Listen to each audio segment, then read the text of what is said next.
और सब बढ़िया। चलो ठीक। बिना पढ़े हुए पास होने का सपना देख रही हूँ मैं। फिर सो जाओ। हाय गाइस, मेरा नाम अंजलि है और मैं एमटेक कर रही हूँ। सो मेरी पेपर चल रही है, तो मैंने अपना 3 पेपर दे दिया है और सैटरडे और संडे को ब्रेक मिला है। तो मैं ऐसे ही रेस्ट कर रही थी, पर मेरे से रेस्ट भी नहीं किया गया। तो मैं सोची कि चलो मैं अपना काम कर लूँ। तो मैंने जो 3 पेपर दे लिया है, ये उसकी नोट्स हैं। तो मैं, क्योंकि ये जब मुझे सामने में दिखता रहेगा ना, तो फिर मुझे बहुत स्ट्रेस होता रहेगा। फिर बैक ऑफ द माइंड में वही चलता रहता है कि यार मैंने वो क्वेश्चन में ये नहीं लिखा। सोची इसको सबसे पहले अरेंज करो और साइड करो, और मेरा थोड़ा सा मीन्स फ़ोन से मेरा स्क्रीन टाइम भी थोड़ा सा कम हो जाएगा, तो इसमें मेरा बेनिफिट होगा थोड़ा सा। ये सारी चीज़ें मैंने एक दिन में कवर किया है, कैन यू बिलीव इट। और ये मेरी बस 3 सब्जेक्ट्स की नोट्स हैं, लाइक अपना खुद का नोट्स भी है। इसको थोड़ा सा अरेंज करती हूँ सब्जेक्ट वाइज, और मैं फिर इसको जब बाद में देखती हूँ ना, तो लगता है कि यार क्या मेहनत है यार। देखो,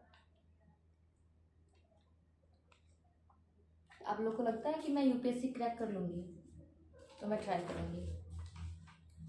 तो मैं और इसमें पास होने में डाले तो राम भरोसे मैं ये प्रिंट आउट सारा जो है वो मैं इकट्ठे रखती हूँ, बिकॉज अगर मुझे कभी किसी जूनियर्स को देना हो तो मैं दे पाऊँ, मेरे पास सारी चीज़ें एक साथ रहे। और सारा सब्जेक्ट का और भी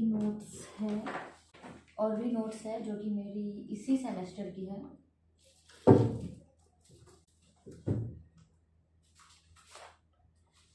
मैं प्रिंट आउट निकालना प्रेफर करती हूँ, बिकॉज मुझे स्क्रीन पे टाइम देना बिल्कुल नहीं पसंद है। मैं भले ही इंस्टा वगैरह स्क्रॉल कर लूँगी, पर अगर कोई मुझे पीडीएफ पढ़ने बोल देना है फ़ोन में या फिर टैब में या फिर लैपटॉप में, तो नहीं हो पाता है यार। जो टच एंड फील लेके आप पढ़ते हो ना, तो वो चीज़ें फील होती है कि हाँ मैं कुछ पढ़ रही हूँ। और ये भी होता है ना कि जब आप लिख के या फिर कहीं पे देख के या फिर आप अंडरलाइन करके पढ़ते हो ना, तो वो चीज़ें बहुत देर तक आपके माइंड में रहती है और आपको याद रहती है।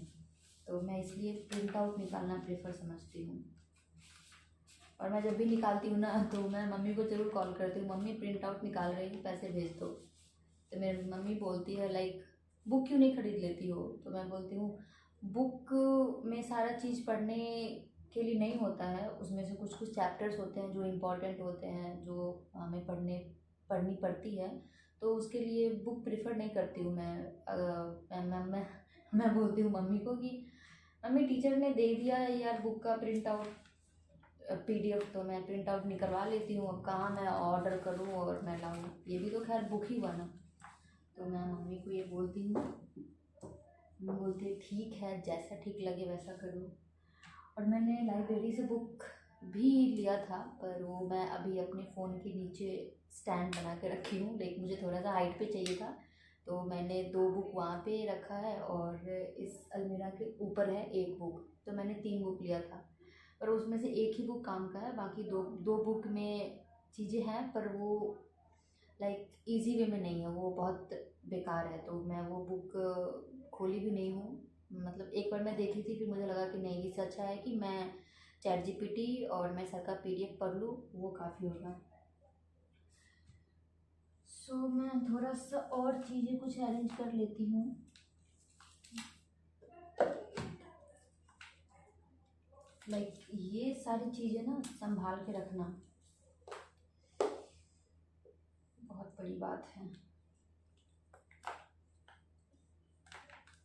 पता नहीं क्यों मुझे लैपटॉप जब यूज़ करने का टाइम आता है ना, तो मैं थोड़ा सा हिचकिचाती हूँ कि यार फिर उसका चार्जर निकालो, वायर खोलो। स्टडी बेड टेबल पे ही पढ़ती हूँ, और कुछ कुछ चीज़ें मुझे जो है यहाँ पे ख़रीदना है।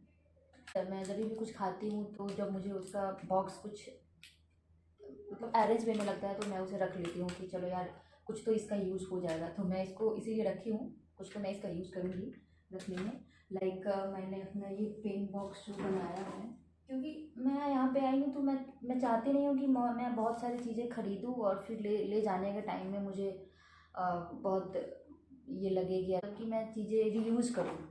तो ये मैंने पटना में रहती थी तो मैं इसे ब्लिंकिट से मंगाई थी, तो ये इसका बॉक्स में लेके आई।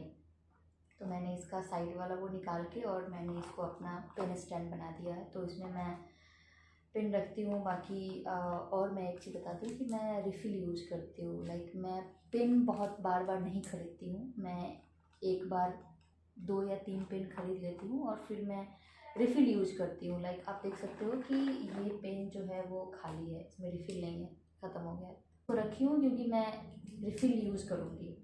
आप अगर ये भी देखोगे तो ये भी खाली है। तो ये सारी चीज़ें का मैं थोड़ा थोड़ा ध्यान रखती हूँ कि मैं जहाँ तक हो पाए मैं चीज़ों को रीयूज़ करूँ। ये तो अभी है इसमें, तो ये हो गया। बाकी मैं कभी और सारी बातें बताऊँगी।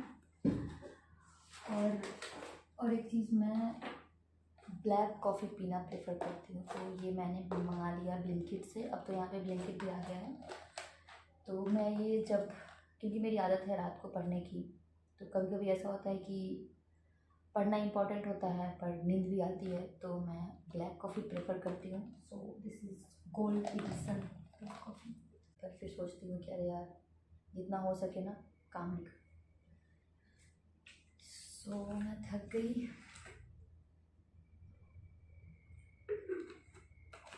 फ़ैन भी तो ऑफ़ करना पड़ता है ना, बिकॉज़ फिर वीडियो में बहुत सारा फ़ैन का आवाज़ आता है, गर्मी भी लग रही है। हाँ, तो आज करते हैं इसको बंद। और टोटल पेपर में से 3 पेपर तो निपट गया है, बाकी 2 का रिवीजन करना है और 1 का तो मुझे पूरा थॉरली पढ़ना है। और मेरे पास बस सैटरडे और संडे है। और मैं पिछले काफ़ी दिनों से मैं कंटिन्यूसली जगह जा रही हूँ और मेरा बॉडी ऐसा हो रहा है कि नहीं, अब मैं नहीं कर सकती, बहुत मुझे प्रॉब्लम हो रही है। मैं आज भी सुबह में मैं 6 बजे सोई हूँ। मैं मतलब कि अब तो मैं 6 बजे लिटरली पता नहीं कैसे मैं सो गई। फिर अचानक से मेरा 9:30 बजे नींद खुला और मेरा एक पार्ट पूरा बचा हुआ था रिवीजन करना। फिर मैं उसको फटाफट एक मेरा उठने का भी मन नहीं कर रहा था बिकॉज मुझे बहुत वीकनेस फील हो रहा था। अब मैं इतने दिन से जग रही हूँ, मैं सच में मैं बहुत जगती हूँ। मुझे ये ठीक करना है। लाइक मेरा आदत को पढ़ती हूँ, पता नहीं क्यों मुझे रात को बहुत शांति ऐसा फील होता है कि मैं ज़्यादा फोकस कर पाती हूँ, मैं ज़्यादा कंसंट्रेट कर पाती हूँ रात को। दिन में मैं उतना इफेक्टिवली नहीं कर पाती हूँ। मैं पढ़ती दिन में भी हूँ, अगर मेरी कॉलेज नहीं रहती है तो मैं दिन में भी पढ़ती हूँ। जैसे कि अभी सैटरडे संडे है तो मैं दिन भर पढ़ूँगी, फिर रात भर पढ़ूँगी। कभी 2 आवर 3 आवर का मैं ब्रेक ले लूँगी, तो फिर उसमें सोऊंगी मैं। और ये मुझे ठीक करना है बिकॉज ये हेल्थ के लिए अच्छा नहीं है। सो फाइनली पीछे घस के पीछे हटो। हाँ सॉरी आज सेकेंड सेमेस्टर की लास्ट क्लास है। So we are getting emotional.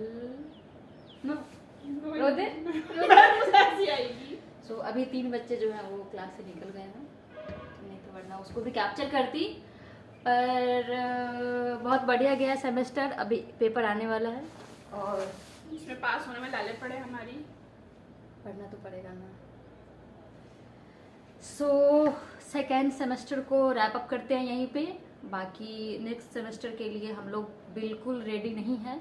अगर इस सेमेस्टर से निकल गए तो राम भरोसे, बाकी सब अच्छा करते हैं, हमारे बच्चे अच्छे हैं। So thanks for watching.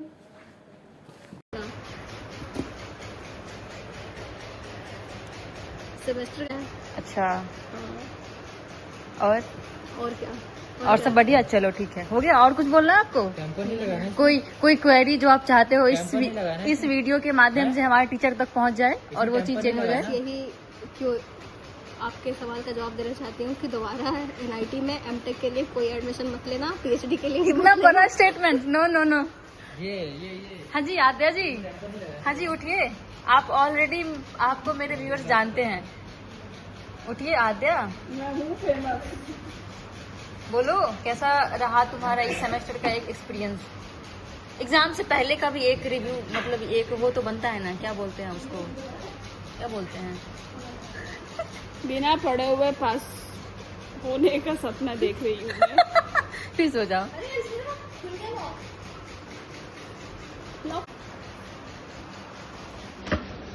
बाकी देख मेरा सब बढ़िया था, पास हो जाओ। तो क्या कह रही थी मैं? देखो, बात ये है कि सब कुछ तो ठीक रहा है, पर दिक्कत ये हो गई कि जो हमारा एक सब्जेक्ट है ना, उसमें हम लोग बहुत बंक मारे हैं, वो हमारी गलती है। और बंक ऐसे मारे हैं कि ना हम लोग बंक मार के कहीं बाहर घूमने गए हैं ना कुछ एंजॉय किए हैं। बंक मार के दो लोग का मोटिव रहता था कि हॉस्टल में जाके सोना है। किस 2 लोग का मोटिव था ये? और आज तक सोऊंगी और पता नहीं हम लोगों ने क्यों बंक मारा। बाकी सब बढ़िया है। बाकी बस इतना ये हो गया ना कि हम लोगों को सर ने प्रेजेंटेशन देने को बोल दिया, उससे हमारा पढ़ाई हैम्पर हो गया। और फिर सर ने सेमिनार का प्रेजेंटेशन पहले ही ले लिया, उससे हमारा पढ़ाई हैम्पर हो गया। तो इसके जिम्मेदार अब कौन है, आप लोग समझ ही सकते हैं कौन है जिम्मेदार? हाँ, बाकी एक टिप्स है, जो आने वाले बच्चे हैं जो भी सोच रहे होंगे कि मैं NIT दिल्ली से आके एमटेक करूँ, वो भी सिविल इंजीनियरिंग डिपार्टमेंट से, तो मैं उनको बोल देना चाहती हूँ कि जितना सर पढ़ाए ना उतने ही पढ़ो और रोज क्लास आओ, बंक मत करना प्लीज, नहीं तो टीचर से गाली तो सुनोगे ही। और जैसे ये सुनती है तुम्हारा लॉस होएगा और एक्स्ट्रा पढ़ने की कोई ज़रूरत नहीं है। और अपना जो है तैयारी करते रहना, बाकी जो होगा वो राम के भरोसे।